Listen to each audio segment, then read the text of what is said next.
Welcome to this webinar on a hugely challenging issue facing the state, that too many teachers can't afford to live in the districts where they teach. I'm Louis Friedberg, Executive Director of EdSource. I think as many of you know, EdSource is a nonprofit, nonpartisan organization that covers education in California largely. For those of you who want to follow our reporting on this issue and many others, you can sign up for our daily email newsletter at edsource.org. And we're also very pleased to be doing this partnership, webinar in partnership with PACE, or Policy Analysis for California Education. Issue of housing affordability at all levels of the education system, and most of all to the teachers of themselves, is reaching really crisis proportions in some districts. And to clarify, in this discussion, we aren't talking about mainly teachers, but all school personnel, including classified staff, who in general are paid even less than teachers, have the same challenge of living in a district where they are working. So in this webinar, when we talk about teachers, that's more or less shorthand for most school staff, other than, I guess, the superintendent and people in central office who are making a lot more. But even for them, I'm sure the costs can be challenging. And of course, this discussion is taking place in the context of teacher shortages, which the cost of living and the cost of housing is exacerbating. If you have any questions to pass along to the panelists, there is a Q&A button at the bottom of your screen, so please submit your questions and we will get to as many of them as we can. So I first wanted to just quickly introduce our presenters. Dan Goldhaber is Director of the Center for Reinventing Public Education at the University of Washington. He's also co-author of Teacher Staffing Challenges in California, part of the Getting Down to Facts project. Welcome, Dan. Thank you. Just a quick correction. It's actually the Center for Education Data and Research at the University of Washington, but that was close. Okay, thanks for the correction. Above him, at least on my screen, is Dale Scott, who is president of Dale Scott and Company, which advises districts on how to finance housing for teachers. Welcome, Dale. Thank you. Thank you, and good afternoon to everybody. Also pleased to have Andy Lee, who is president of the Board of Education at Jefferson Union High School District in San Mateo County in the Bay Area.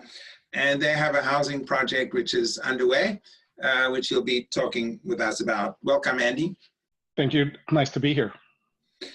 Also, Sarah Ledoux, who is a middle school English teacher at Korematsu Middle School in West Contra Costa Unified School District, which includes Richmond and other East Bay communities.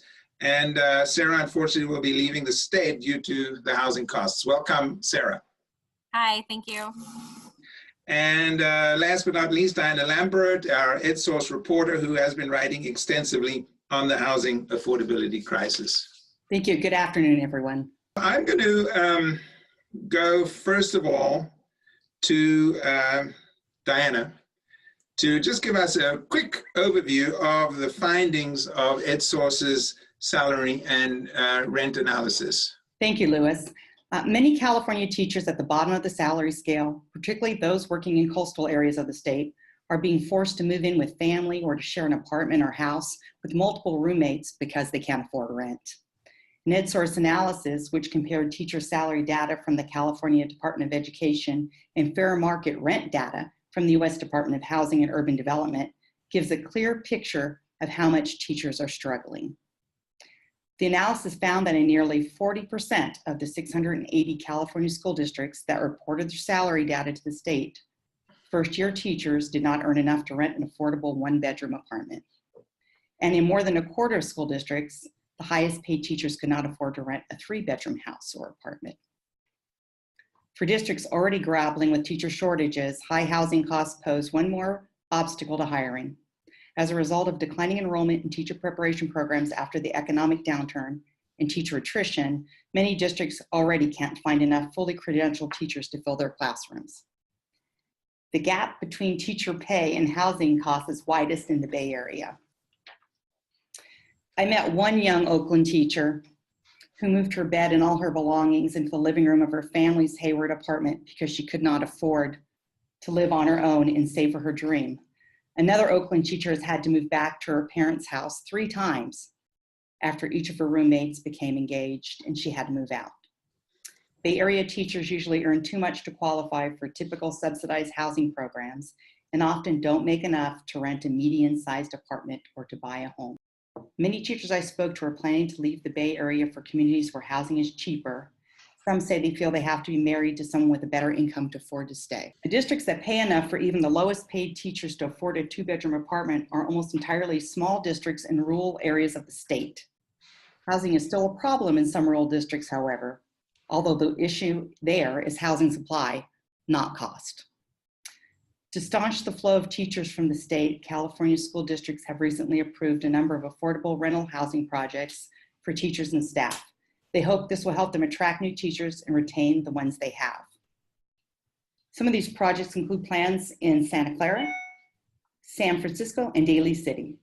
Projects have previously been built in Santa Clara, Los Angeles, and San Mateo.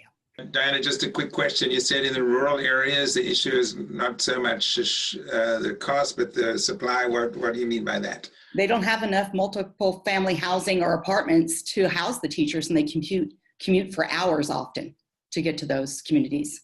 I think Mr. Scott has some more information about that as well. Okay, well, when we get to Dale, might comment on that. Well, to put kind of a human face on this issue, we're very pleased to have Sarah Ledoux, as I mentioned, a teacher in West Contra Costa County. And Sarah, we understand you are going to be moving. Why and where are you moving to? Yeah, so I have accepted a job teaching high school in Las Vegas. So I will be moving this summer to Las Vegas. I have been teaching here for 5 years. I was a career changer, so I came to teaching late. I was 30 years old. I'd worked in politics for 10 years before I became a teacher. And so I think the burden is even higher on people like me because you start at the bottom of the pay scale later in life. So I was 5 years ago when I started in this district, I was making $38,000 a year as a 30-year-old in the Bay Area. And then you climb up just very gradually from that. And so it makes it very difficult when you're 35 being like, I would like to own a home and there's just no possible way here. I can't even afford my own 1-bedroom apartment here. So I just kind of reached the point where I was like, I'm not getting any younger. I have to think about my future. Housing is very affordable in Las Vegas. So that's where I'll be living. And where are you living now? I currently live in Richmond, in the Iron Triangle in Richmond.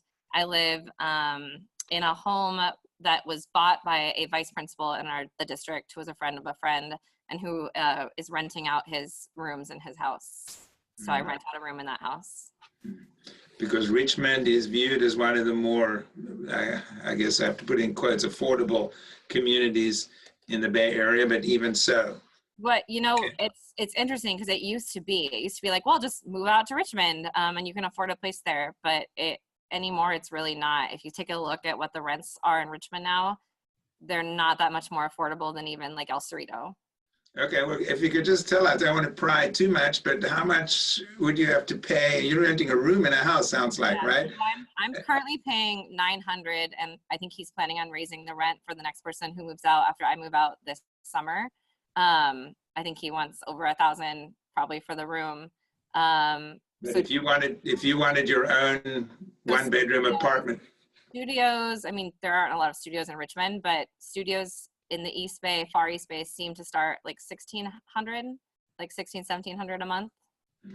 So now what would you be getting in Las Vegas? Have you looked around there? I assume you have. Yeah. So I just applied for a place today, and it's a large 2-bedroom, 2-bathroom apartment, and it's $895 a month. So Okay. It's a big difference. So do you feel less than what I'm paying right now? Do you feel you're more or less getting a pay raise just by moving? Yeah, and there's no state income tax in Nevada either. So. Okay. Was that a factor, or was housing really the main factor? housing, but so the pay generally is a little bit lower in Nevada, or at least in Las Vegas. But the fact that there's no state income tax taken out, so California has a pretty high amount of taxes that are taken out of our checks, plus the housing just makes it much more affordable. Okay, so just last question. I mean, what about your colleagues? I mean, are people grappling with this? Do you know other people are moving? What's happening?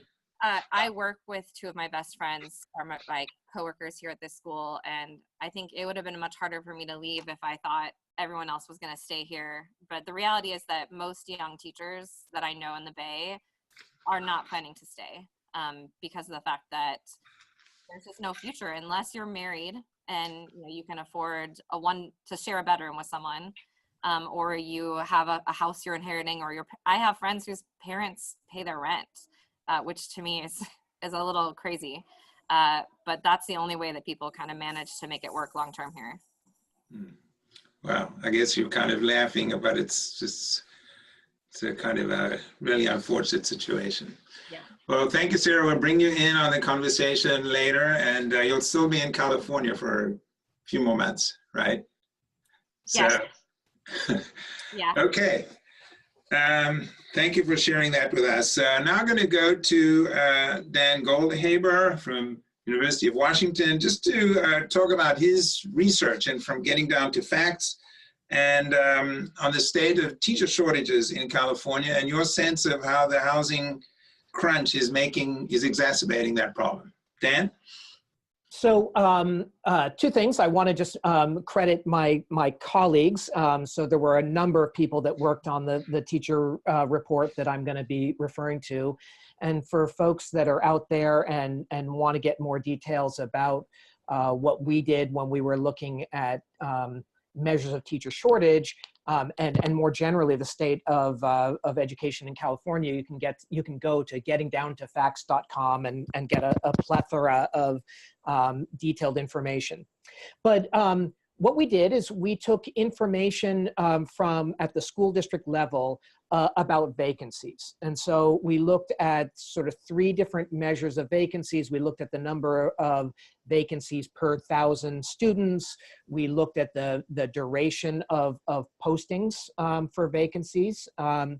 And we looked at, well, it's the third one slipping my mind. Duration of posting, proportion, and I'll think of it. There was one other measure of vacancies that we looked at, and we tried to assess, were there things about the districts that seemed to predict if there was more difficulty staffing schools as measured by these various vacancy rates. And housing was not something, or the cost of housing was not something that we looked at explicitly on the first go round. I'll circle around to talk about that in a second.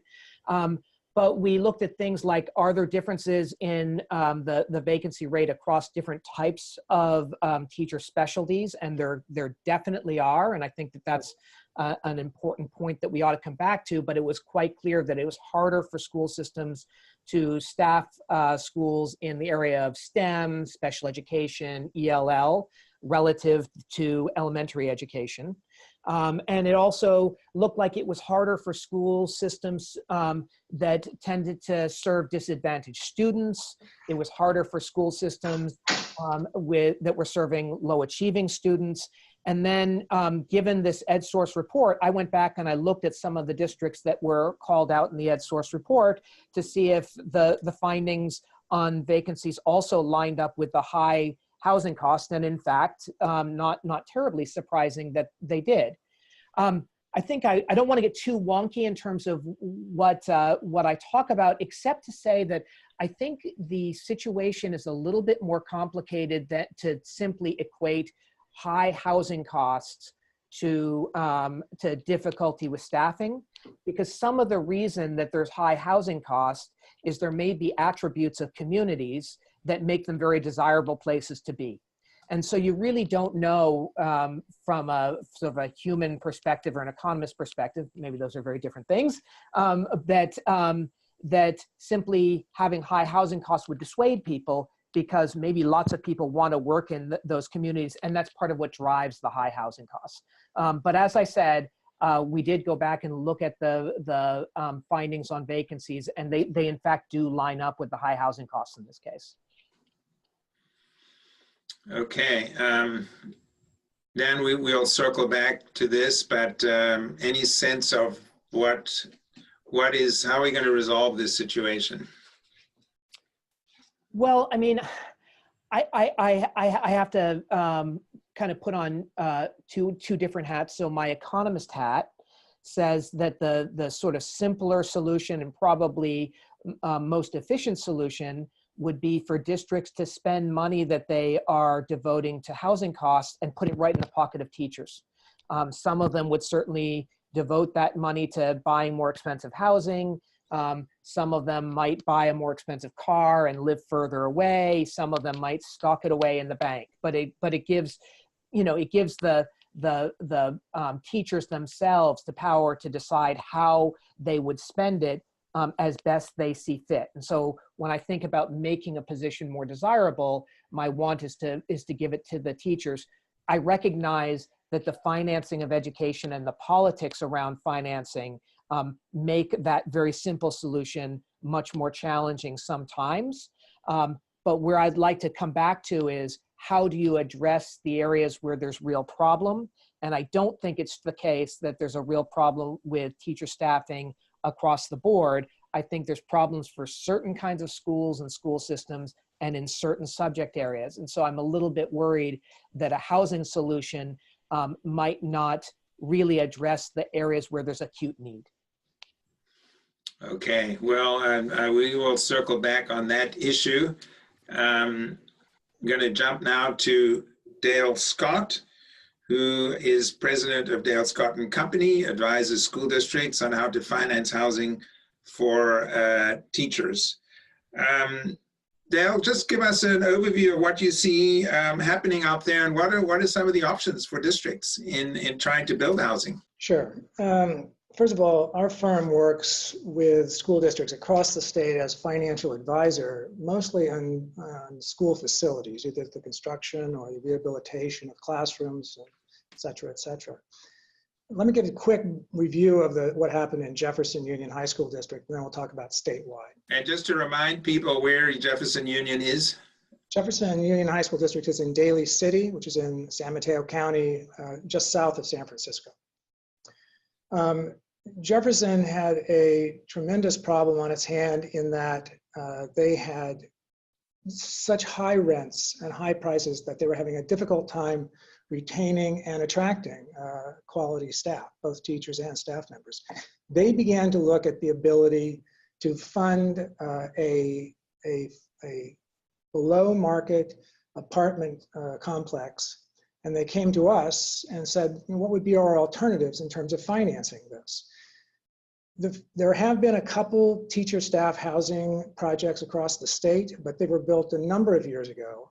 And they were financed by the rent that the teachers and the staff pay then would pay for the loan that was taken out in order to finance this. But because the cost of housing, the construction cost, has risen so steeply in the last few years, when we looked at this financing possibility for Jefferson High, we quickly realized that the ability to pay off the debt service of the loan was not going to be possible with just the rents, because the cost of the construction had become too great.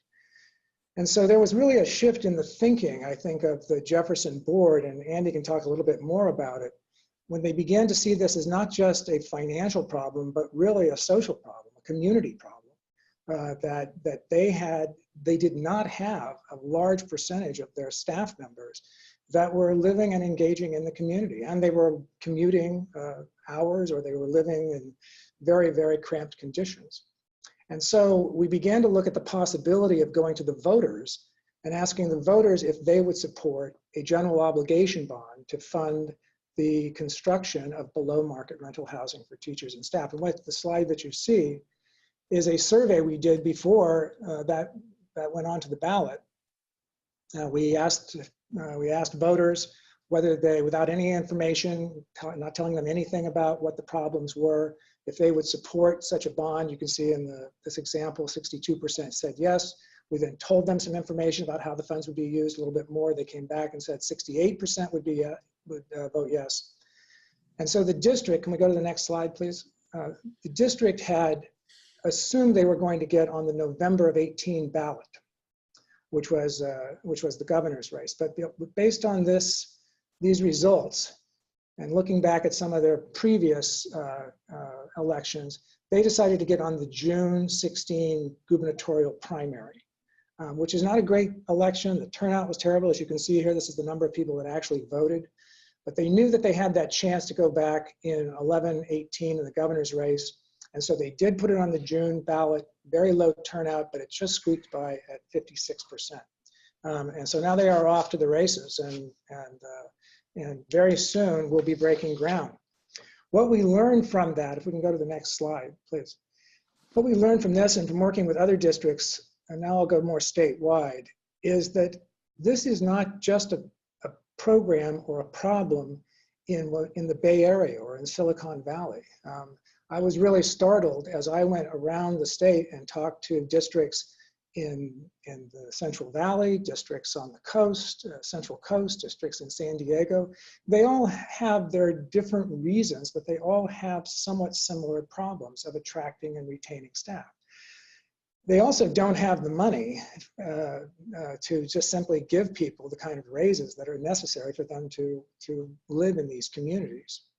So in the Central Valley, as Diana mentioned, it's not so much a problem of affordability. In many communities, there simply isn't enough supply. And so the teachers are required then to commute long distances to where they can rent apartments. These are the steps that most of the districts that we're working with now are beginning to go through and putting these projects together. They go out and they're not just building the housing because they think it's a great idea. They do a staff survey and try to get a sense, and Andrew will talk a little bit more about that, of what the demand is. Identifying a site is very difficult to find in many communities, although Jefferson had some real advantages.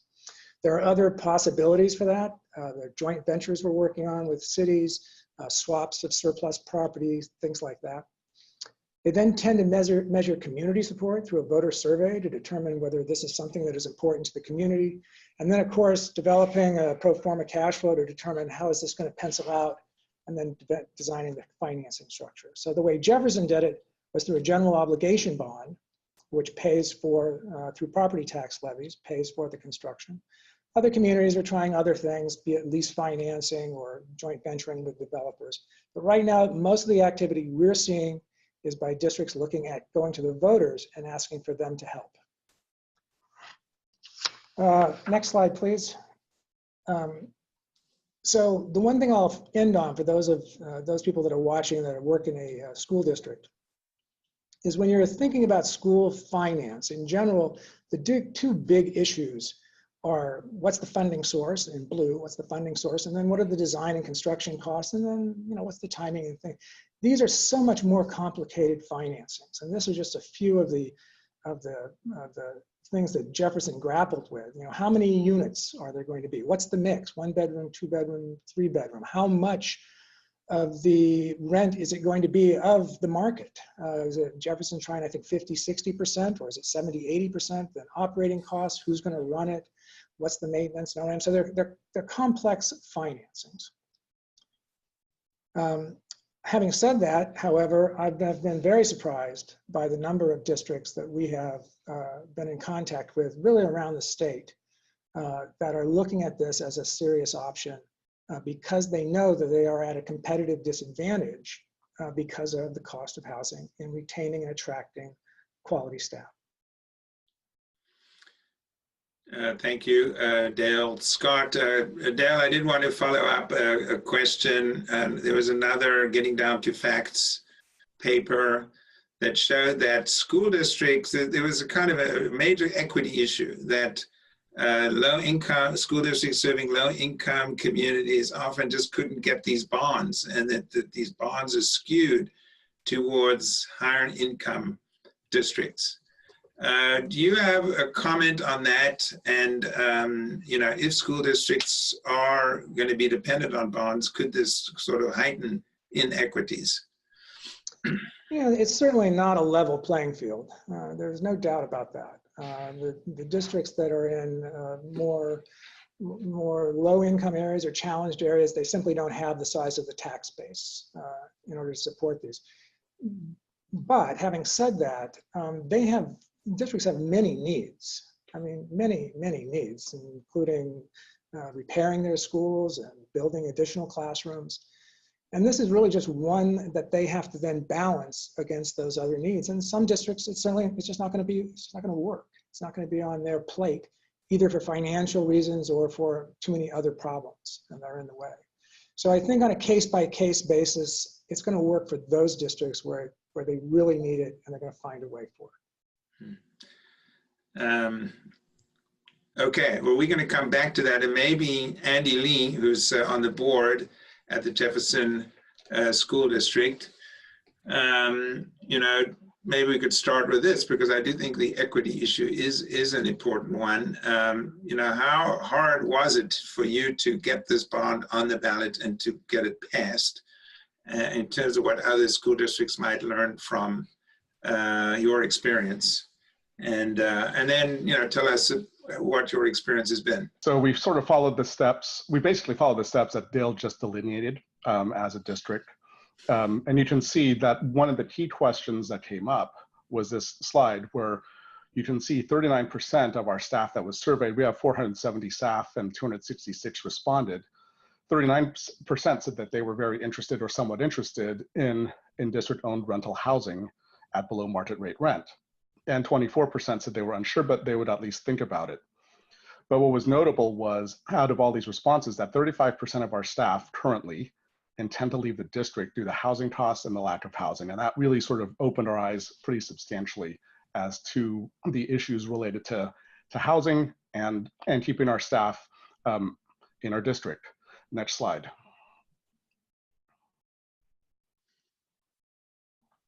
So, some of the things that Dale alluded to this also is that we've got some significant assets. In the, we're a land-rich district. You can see in the aerial in the top left, that's the location of our district office, which is really an old high school site that with various rooms and facilities inside that building rented out for community purposes, but our district office is there, as well as adult education and some other programs. But that blue box right there highlights an empty parking lot on our property, about 3 acres or so, where we're going to develop the building that's shown on the right. And I'll get into the details of that in another slide. But we're a land-rich district. We had multiple site options. Fortunately, our community was very supportive, both staff, parents, and other community members. When we held community meetings, we had very few people come back with questions. And we've embarked on this process specifically with our union. We've had a couple of employees and union reps who have been on our housing subcommittee as we went through the process. And the other thing is, this location is centrally located within our school district. We've got, it's about 10 minutes to 4 of our sites and 15 minutes to the site that's furthest away. We're a high school district of 3 comprehensive high schools, 1 alternative school and alternative high school, and 1 continuation school. 3 of the schools are in Daly City and 2 are in Pacifica, and we represent Daly City, Pacifica, Brisbane, and Colma. Next slide. So these images here are just sort of some shots of, again, the exterior of the building that we are designing and developing. But the bond, so going back to your question there, Louis, I mean, we put it on the ballot back in June of last year, $33 million bond, which passed at just below 56%. The cost of property owners is $8 per 100,000 of assessed value. That was really the key number right there, because during the polling that Dale did on our behalf prior to going to the ballot, that was sort of the sensitivity was in that range of the $7 to $8 per 100,000 was what we knew could pass, and which then delineated the $33 million bond issuance. So we are targeting 50% below market rate rent because of the bond. The bond really is it's a significant amount of our total development cost. But over the long term, as the rents come in, the rent should actually eventually be, as we pay down some additional loans that would have to be taken out with regards to the cost of construction above the 33 million, that rent income actually goes back to the district as revenue. So, what we're really doing here is trying to build homes for our staff. We've modeled this similarly to what our community college district in San Mateo County has done. And in fact, we have spoken to them specifically about some of the benefits about this. They've got a little over 100 units over 2 campuses. And their board members have said to us that one of the benefits that they saw was the sense of community that developed amongst their staff from the different sites. And so, we anticipate that we would see something very similar with our development here. So the other thing that the bond allowed us to do was to build for estimated need. Based on the initial survey data, we thought we would be conservative and build about 48, maybe 50 units in a first phase, and then perhaps maybe do some additional units in the second phase. But instead, we were, both the advice of the community college district and our advisors was it was a lot more inexpensive in the long run to build all the units all at once. So we decided to go up to 122 units, which would house 25% of our staff. Next slide. So here, this is an image of the first floor of the building. You can see parking on the left side of the screen, as well as your typical amenities that you would see in any type of multifamily apartment residential unit building. You've got management office, fitness, community room, co-working space, little daycare room for, when you are doing your laundry or doing work right there. There's a courtyard with various typical outdoor amenities. 122 units, 4-story building. The breakdown of units, 57 1-bedroom units, 59 2-bedroom units, and 6 3-bedroom units.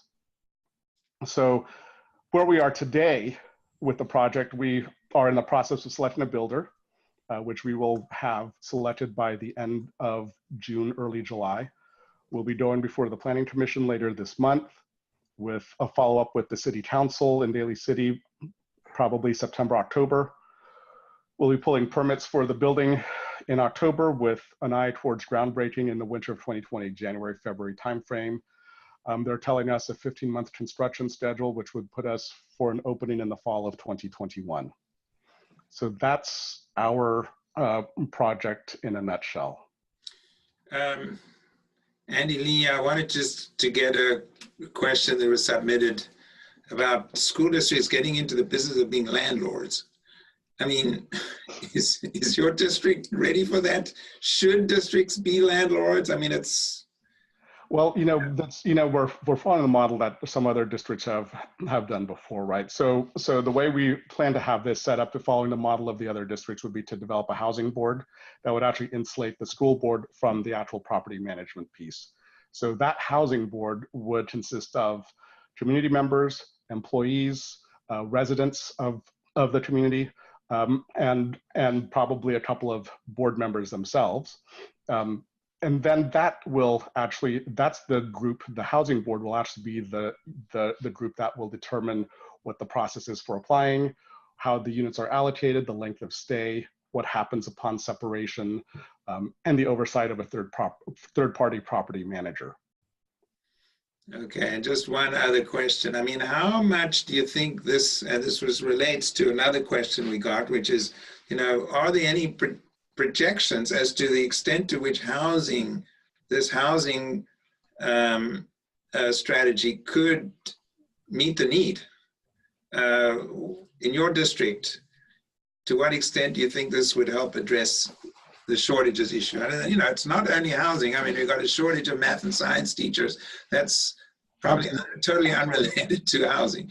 I think this will actually go a long way, because we've already had several staff who are already staff that actually probably weren't in the very interested or somewhat interested category actually become interested as a result of this project becoming more real.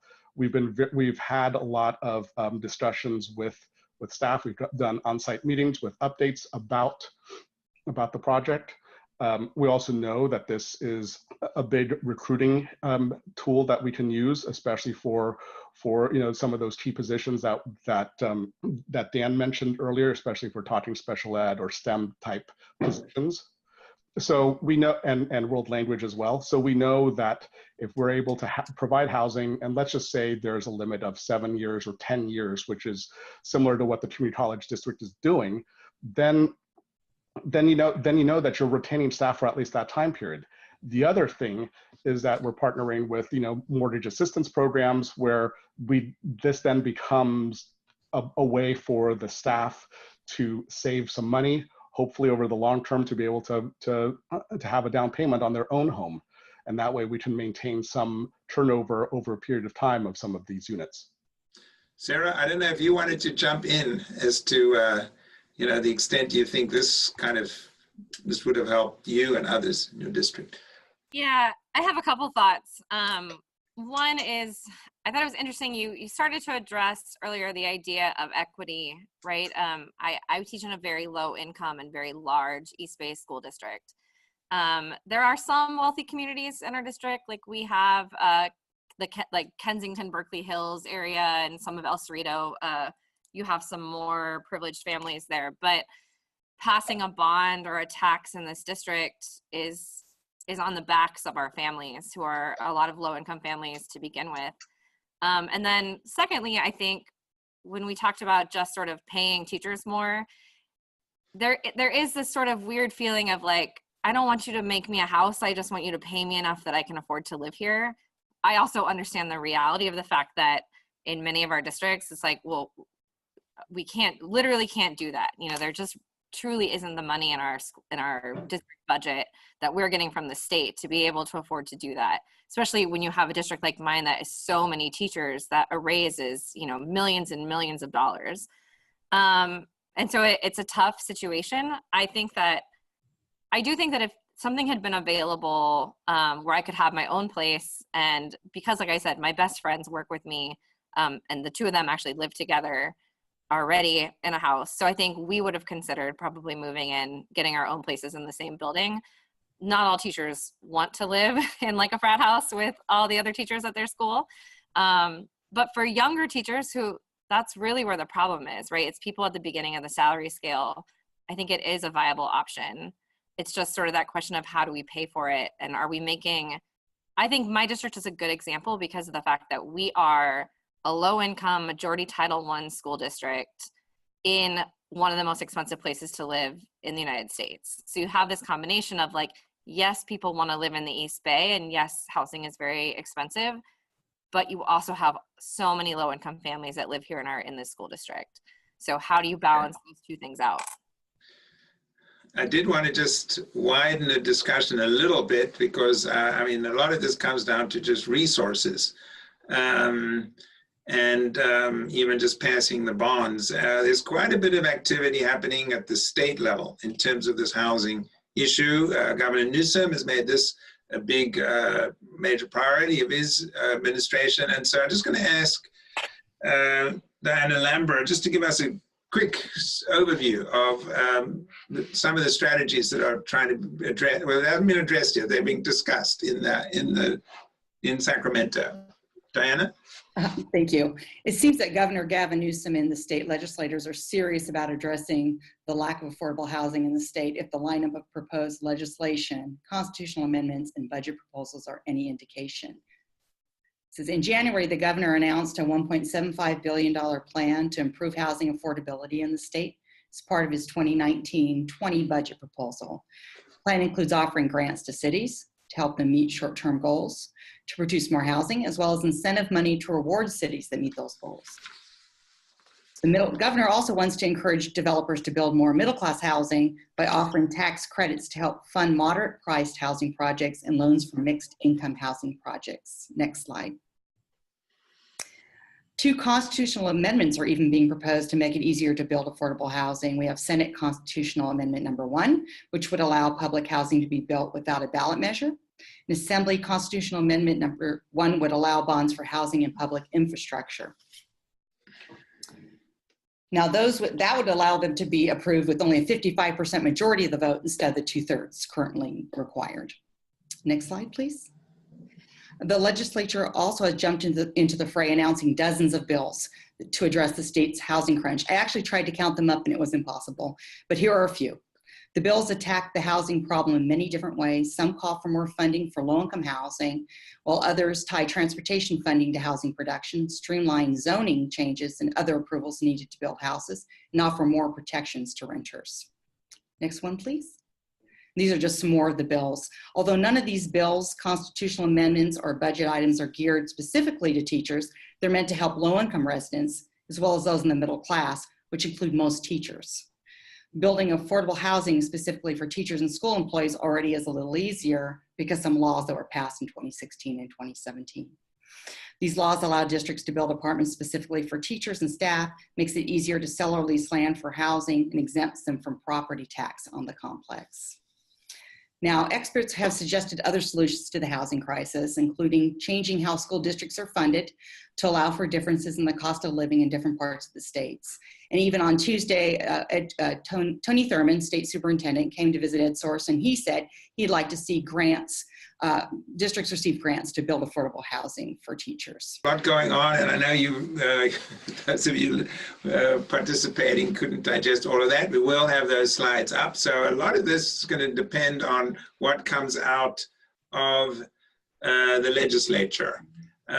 It does raise the issue, and I just wanted to ask you, either Dale or Dan, to address this. One of the questions we had, well, why should we be doing all of this for teachers? I mean, there's just a lot of other people who have the same problem. So, I mean, I guess you could argue the school district has its own needs and so has to deal with them. But these other housing strategies that Diana, that are on the table in Sacramento, obviously are not targeted towards teachers, but hopefully would also help in terms of the capital that's available. Dale, you wanted? Sure.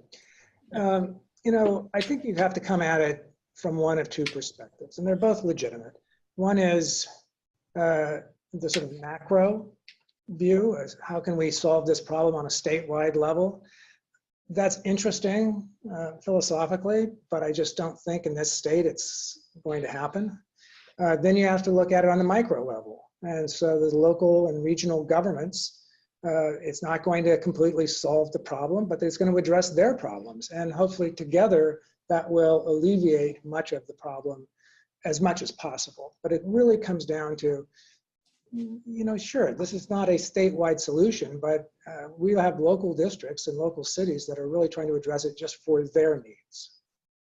Hey, Louis, can I just add? So, look, I think there are some ways you can think about this in terms of whether it's the public sector or the private sector, and the degree to which you think that you know, there would be a response in the labor market, or whether the response is mediated through some public process. But I want to move away from that. I think it's a good question, but I want to get into the way we are all talking about the problem as if it is a very generic problem, because I think that we do a real disservice to the policymaking process and to moving towards a solution if we talk about the teacher shortage in these generic ways. So, you know, I've expressed the fact that sort of ideally, I think it might be better to just put you know, the money in the hands of teachers. And I understand that maybe there's some reasons why that can't happen. And so this is a second best solution. But either way, it is not the case that we have a teacher shortage across the board. The need is more acute in certain kinds of schools, typically disadvantaged schools. The need is much more acute for certain subjects.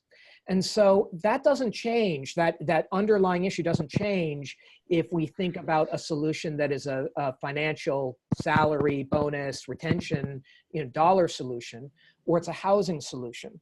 So I guess I'm a little bit interested to hear more about how, you know, Andrew, you might deal with it if the real issue is you can't keep STEM teachers in the district.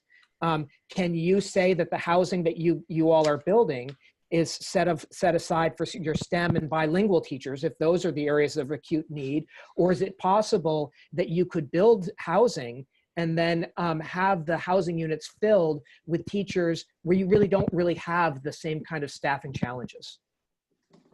Actually, for us, it's really across the board, to be fair. I mean, we've heard That's not true in the state as a whole. I believe that you. I'm speaking to my district Yeah, specifically, right? So in our case, it's, you know, when we're talking about that 35% that said that they would leave, it's across the board, across all subject matters. We do know that it is going to be more difficult to specifically to hire specific teachers in specific subjects. That's without question.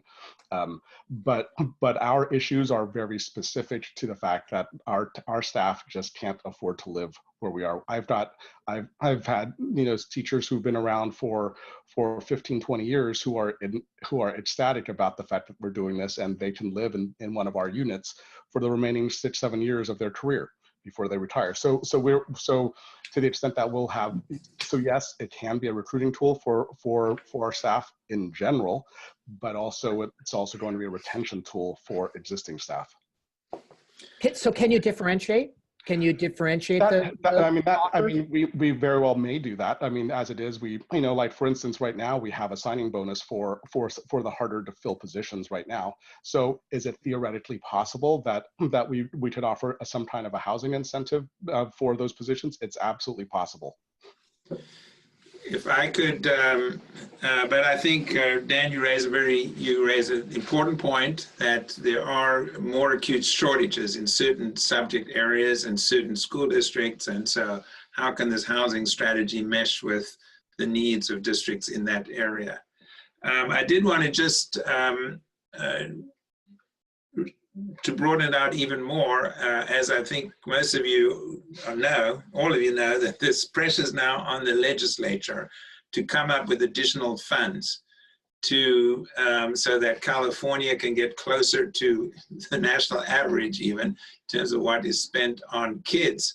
California has really fallen behind in the last several decades, and teachers are underpaid compared to many other comparable states. And so just to put out some of the ideas that are floating around out there, I mean, all this suggests that what it's going to take is a multi-pronged strategy.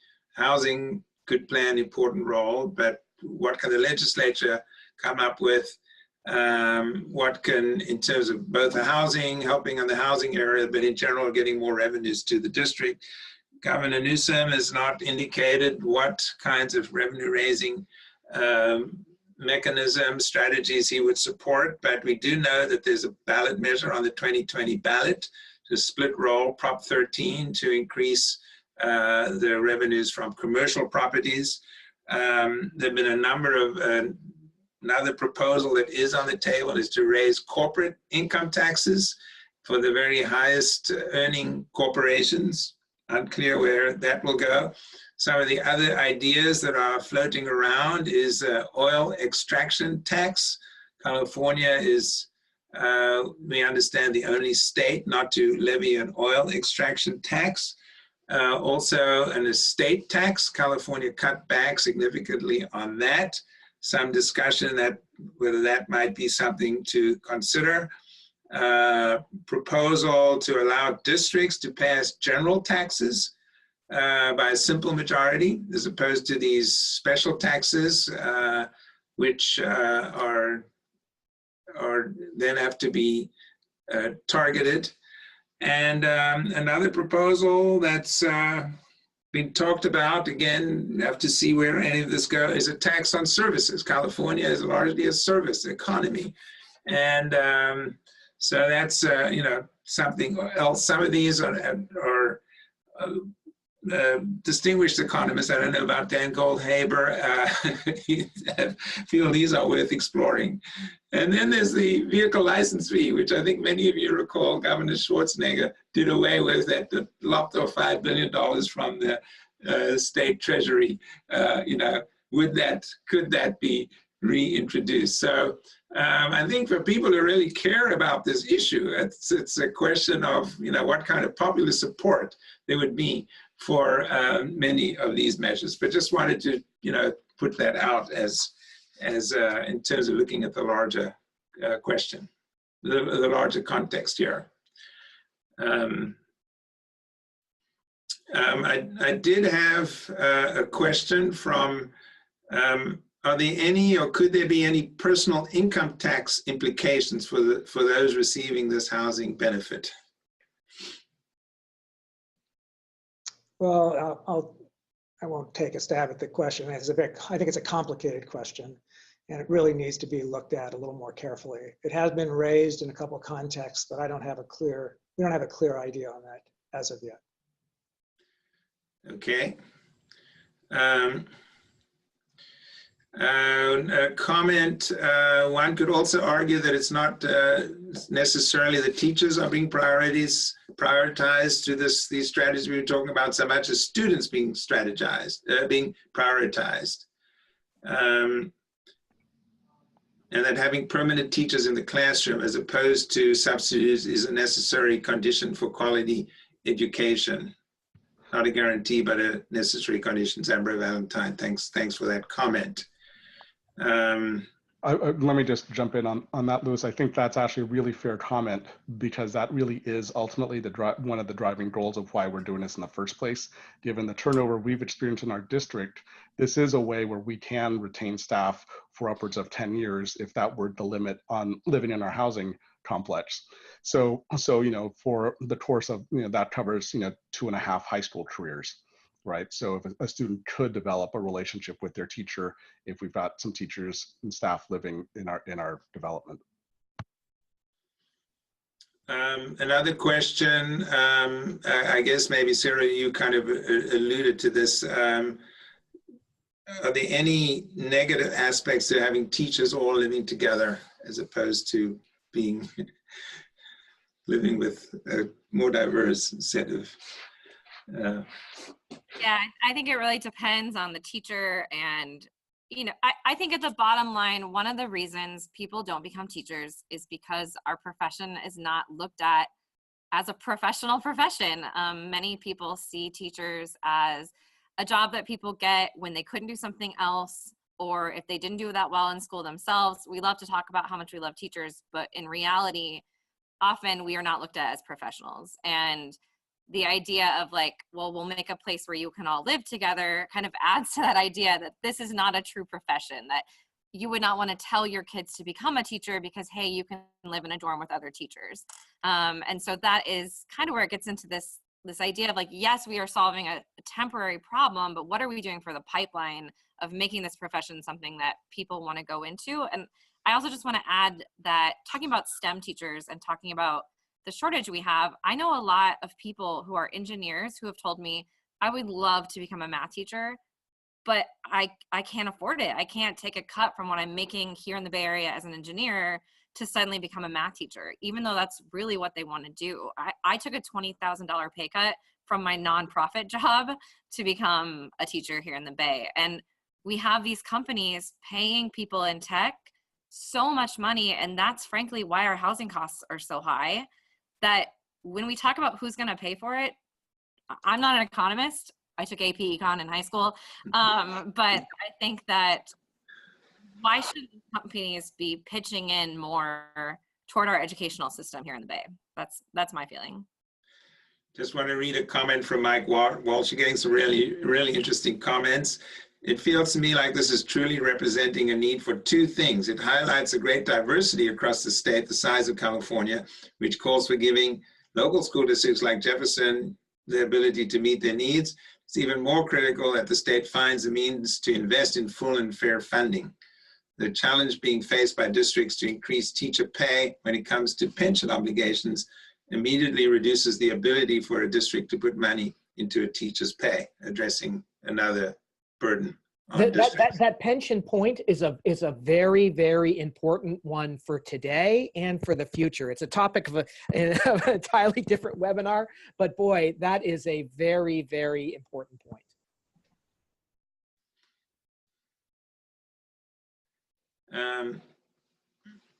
We have a comment. It seems like these housing solutions could actually be more costly. It takes on a life of its own. You have to create a whole bureaucracy to administer them and so on. Dale, I can see you have a comment on that. Well, sure, you can always, anybody can always find a problem. Now there are certain districts where they're going to have just too many other problems on their plate to be able to take this on. But my experience over many years with school districts is they're working as hard as they can not to build big bureaucracies and try to run a fairly complicated organization with a fairly thin staff. I know watching the Jefferson board and the Jefferson administration work and meet to put together some type of program that will adequately protect the taxpayers and at the same time provide really quality housing for a certain number of teachers. It's been admirable, and it's been refreshing to watch them do something so out of the box.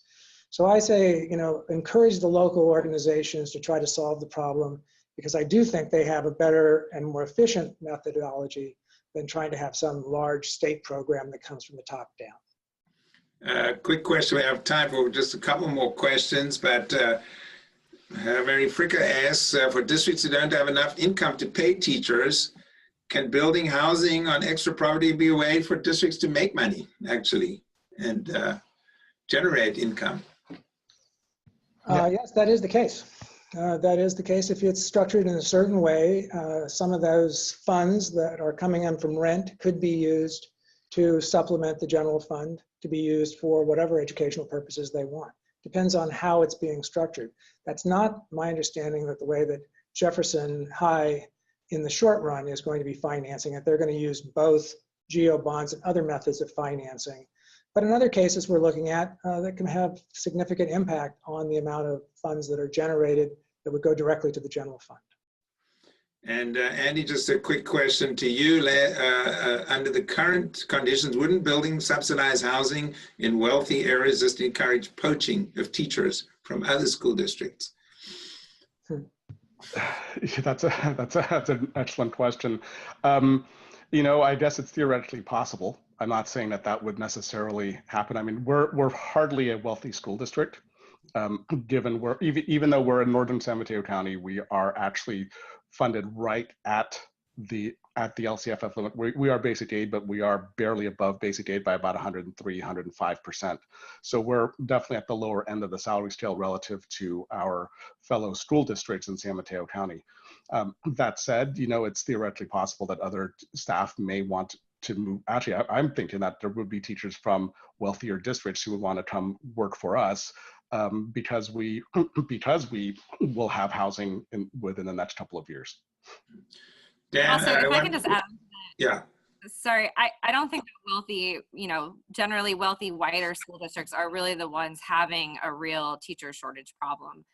If you look at San Francisco Unified, they're the best example because they have many low-income schools and many low-income students, and the parents who can afford to send their kids to private school, but people can't afford to live in San Francisco. So I don't think that most people would be worried about which school is poaching off teachers. And I know you are sort of somewhat questioning this housing as a strategy to tackle some of the shortages you addressed. Any final thoughts? Well, I want to be clear that I think that that I'm questioning it as the most efficient strategy, but I pair that with I recognize that there are political constraints. So I think that if I were sitting in Andrew's seat and I thought that there were, I was constrained and, I couldn't pay teachers directly more for myriad reasons that I think ought to be tackled. Okay. I mean, I want to be clear that I think through policy, we ought to be tackling that issue. I would look to second best solutions.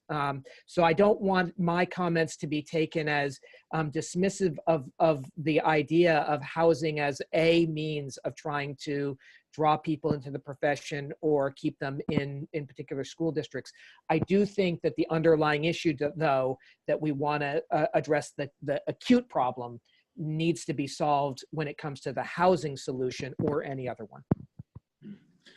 And I'm just going to ask Sarah, you listening to this discussion, how does this make you feel? Well, actually, so Tony Thurmond is a friend of mine. I actually taught his daughter And he and I have been talking about this issue for a long time, and I gladly voted for him, and I hope that he's gonna really spearhead this issue in the state and bring us forward and make this a place where teachers can come and stay, because it makes me really sad. This is my home state, born in California, went to school in Sacramento, and it makes me sad to be leaving my state. So I hope that they can fix things. Well, we hope we'll be able to get you back to California, and we need you. West Contra Costa Unified needs you. Didn't you get an award for the? Yeah, I was one of the Teacher of the Year 2017 Teaching Excellent Awards things here in our district a couple years ago. Well, so we need teachers like you. And I'm sure Las Vegas could use you, but we need you more in California. On that note, I want to thank all of you for your participation. Thank you, Diana Lambert, for your work. Thanks to my colleagues, Danny Willis, Rosie Yoda, Justin Allen, Sunny Shee, and others who worked on the project. This is obviously an ongoing issue, and we hope you found this webinar useful, and look forward to being in touch with you on this and other issues in the future. Thanks for joining us. Thank you.